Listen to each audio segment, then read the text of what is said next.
Okay, do you see in the upper left-hand corner, it says live on YouTube? Okay.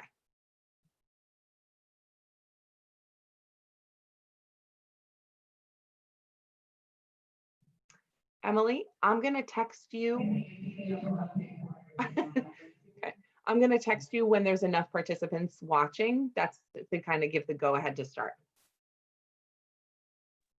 Okay, and I think Sarah's kicking us off. Okay.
Good morning, everybody. Welcome to Professional Development this morning, which will focus on supporting multilingual learners in remote learning. I'm Sarah Davila. You may have met me last week, and I'm happy to be with you again today. I'm the English Learner Education Director for the district, and I'm also the District Administrator for Family and Community Partnerships. I'm here this morning with Emily and Paulina. We work together to put this presentation together for you, and they will introduce themselves as they present some of the content for you. Emily, do you want to move to the agenda, please? So our plan for this morning, we will cover these points. We'll start with a framing of who are multilingual learners in the district. We'll do this by looking at some data. It is mostly demographic data, an overview of our students this year. We also want to make sure that you know, as a teacher of multilingual learners, how to access information about your students. So we will review that. We'll also make some connections to the guiding principles for remote learning, specifically for multilingual learners. We want to make sure that you know how to get support from us as we welcome our students back. And we'll leave you with some next steps, which is independent learning, a wonderful article and video resources for you. So we're starting with a framing of multilingual learners, convincing you all that every educator in Somerville is an educator of multilingual learners. We are referencing updated WIDA framework, the WIDA principles that are released just now in 2020.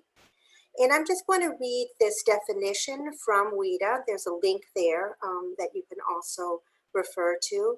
But multilingual learners refers to all children and youth who are or have been consistently exposed to multiple languages.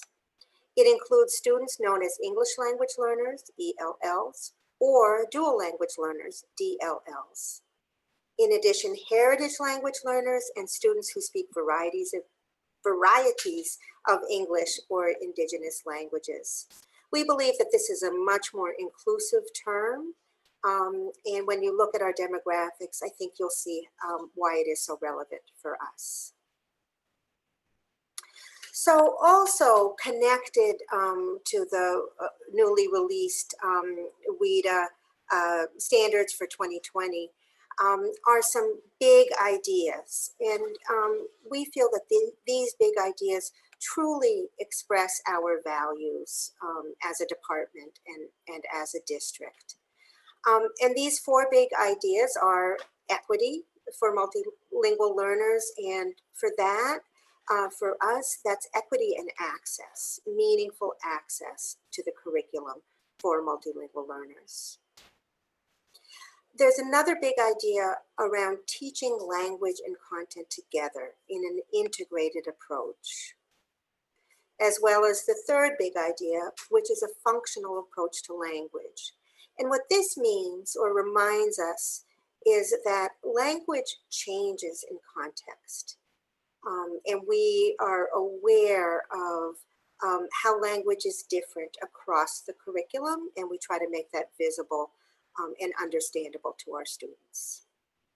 And then lastly, a WIDA big idea that truly expresses our values as we're starting this school year is around collaboration among all stakeholders.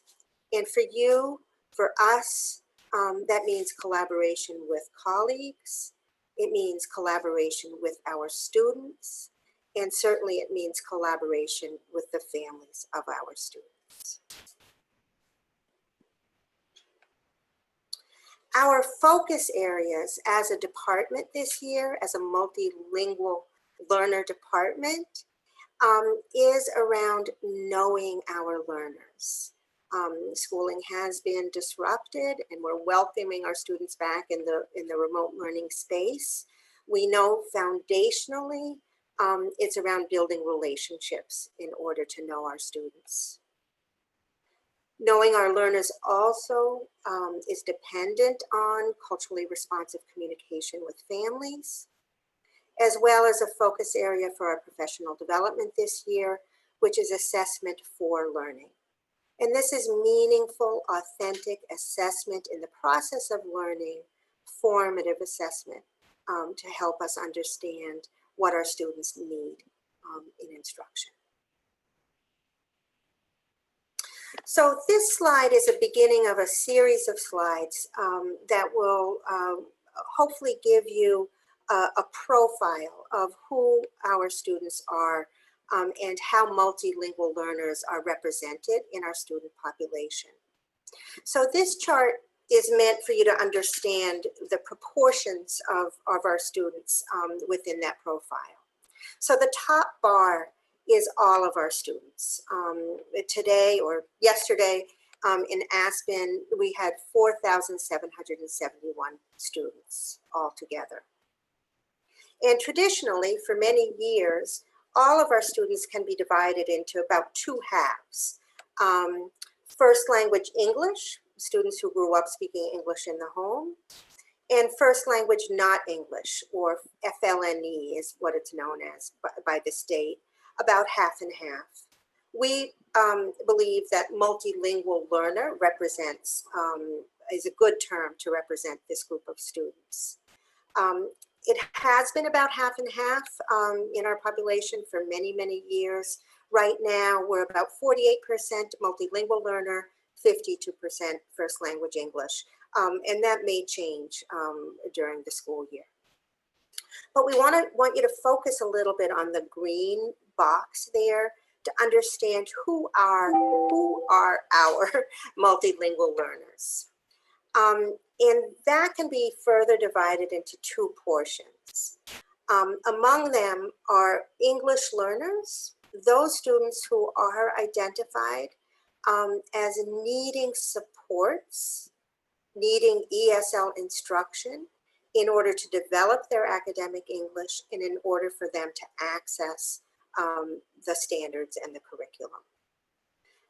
And then on the other side, those are students who've been reclassified or who've ever been considered an EL student, a former EL or a FEL student. And you can see how this divides here in this green block. So of our multilingual learners, about 38% of them still require ESL support and sheltered instruction to access the curriculum. And 62% you should still have in your mind as a teacher of multilingual learners. These students are gaining academic language throughout their school career, and they need you to support them. Another way to look at this, if we can go back for a second, is of the whole, right? So about 19% of our students as a whole, and that's been held true for 20 or so percent of our students, need specific EL supports, and 62% need ongoing monitoring around their access to academic language. Thank you, Emily. So continuing with building a profile of our students, this is the language breakdown of all of our students in the district. So again, here's the 52% of students whose first language is English. But then we're looking at the 48% and seeing what languages are represented. Our district is very unique in that we have such a diverse language population, 52 languages represented. And we have a group of languages what's known as low incidence languages. These are at the 2 or 1%, Haitian Creole at 2%, Punjabi, Nepali, Arabic, Bengali, and Chinese, as well as a smattering included in a 5% of maybe 1 or 2 students who speak Trigini, maybe a student or 4 who speak Gujarati, and they're grouped in that other. You'll see the largest groups are Spanish-speaking background students. That's 26% of the whole. And Portuguese speakers are 10% of the whole. This next slide represents country of origin for our students. And this is for that green box, if you can remember that. These are our multilingual learners and the countries that they represent.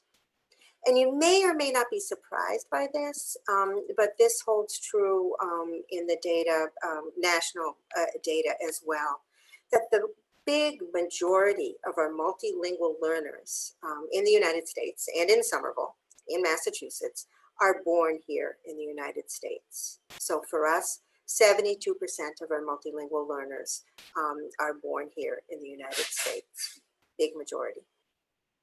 While others, for us, from Brazil, from El Salvador, both 8%.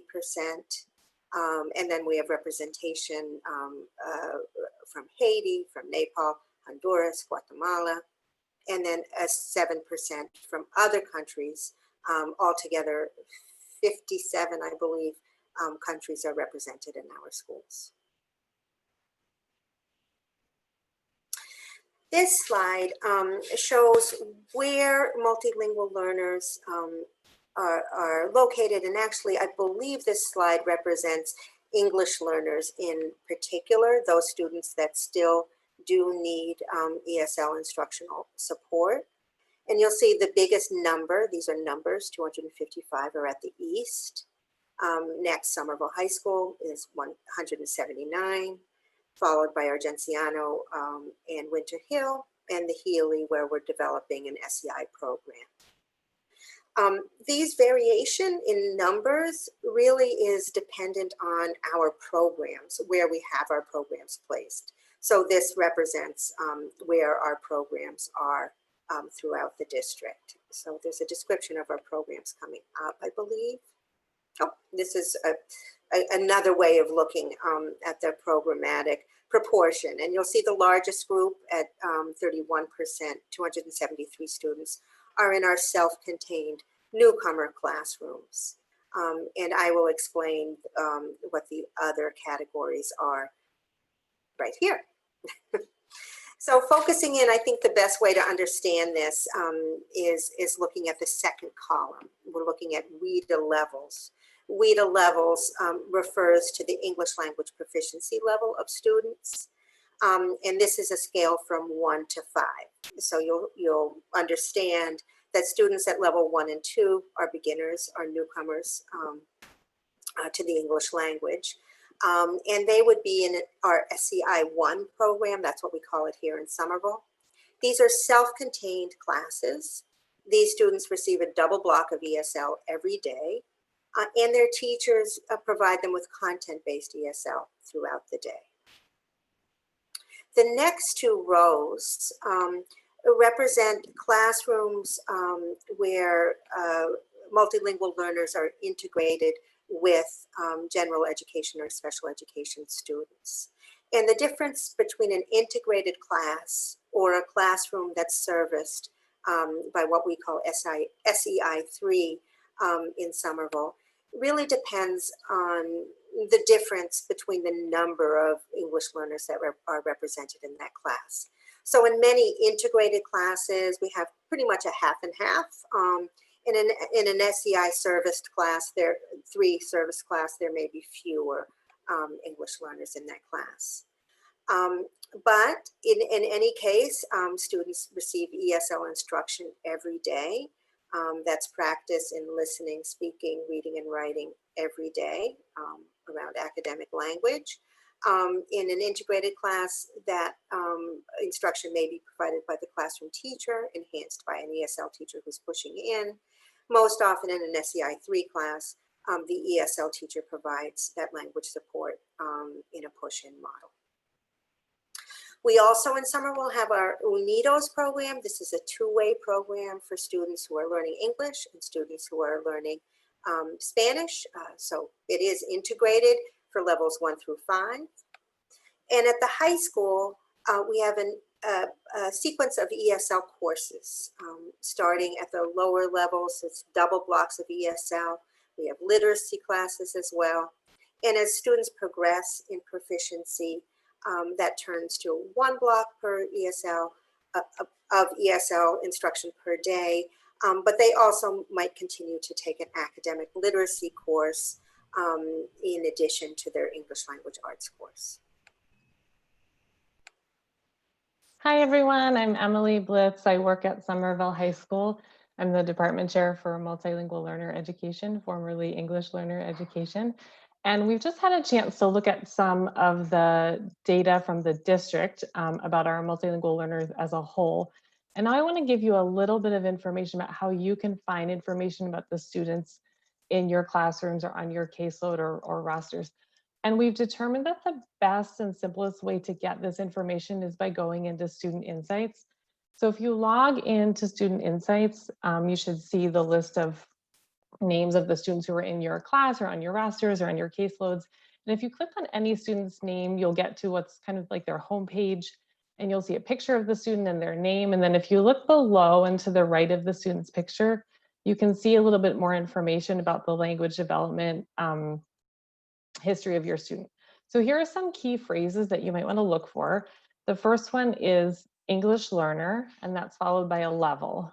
And so that means that this student is a classified English learner, a student who's still receiving support and English language development instruction with an ESL teacher in one of the programs that Sarah just described. And the level corresponds to the student's WIDA level. Right now, I think this data is being pulled from the most recent standardized assessment on file. So it's kind of like a ballpark. It may not be perfectly up to date right now as we're working on getting all of our data in place for this year.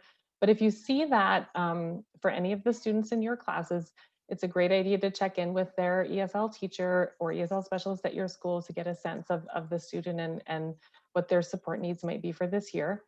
You may also see former English learner, and a former English learner is someone who was classified as an English learner but has met the benchmark for reclassification, is at the benchmark for English proficiency, and is now a former English learner. And then you'll see in parentheses a year after that.